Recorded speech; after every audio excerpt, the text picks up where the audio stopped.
Guys, উপরে যে দেখতেছো ইনি হয়েছেন অ্যাস্টন হল। ইনি ইউএস এর একজন বড় মাপের ইনফ্লুয়েন্সার। ইনি motivational reels, fitness, lifestyle, luxury content লেগে ফেমাস।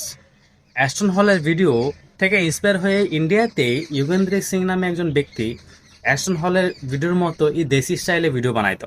অ্যাকচুয়ালি যুগেন্দ্র সিং এর ভিডিওতে লোকজন কমেন্ট করতো ছাপরি অ্যাস্টন হল, ইন্ডিয়ান অ্যাস্টন হল। তো সেটা পৌঁছাইলো অ্যাস্টন হলের কাছে। আর অ্যাস্টন হল কমেন্ট করলো, যদি যুগেন্দ্র সিং এর next relay 1 lakh like complete হয় না, তাহলে যুগেন্দ্র সিং এর সাথে মিট করতে অ্যাস্টন হল ইন্ডিয়াতে ভিজিট করব। নেক্সট ভিডিওতে 1 লাখ লাইক কমপ্লিট হইলো। নেক্সট অ্যাশন হল আবার কমেন্ট করলো যে যদি next relay 5 lakh like complete complete হয়, তাহলে মিট করব, প্লাস যুগেন্দ্র সিংকে একটা থারও গিফট করব। আবার সেম, আবার ভিডিওতে লাইক কমপ্লিট। রীতিমতো কথা প্রমিস পুরো করতে গিয়া অ্যাশন হল ইন্ডিয়াতে ভিজিটও করলো, যুগেন্দ্র সিং এর সাথে মিটও করলো। আর বড় কথা হয়েছে গাইস, সোশ্যাল মিডিয়ার পাওয়ার কতটা দেখো গাইস। রাতারাতি যুগেন্দ্র সিং এর ভাগ্যটা পুরো চেঞ্জ হয়ে গেল।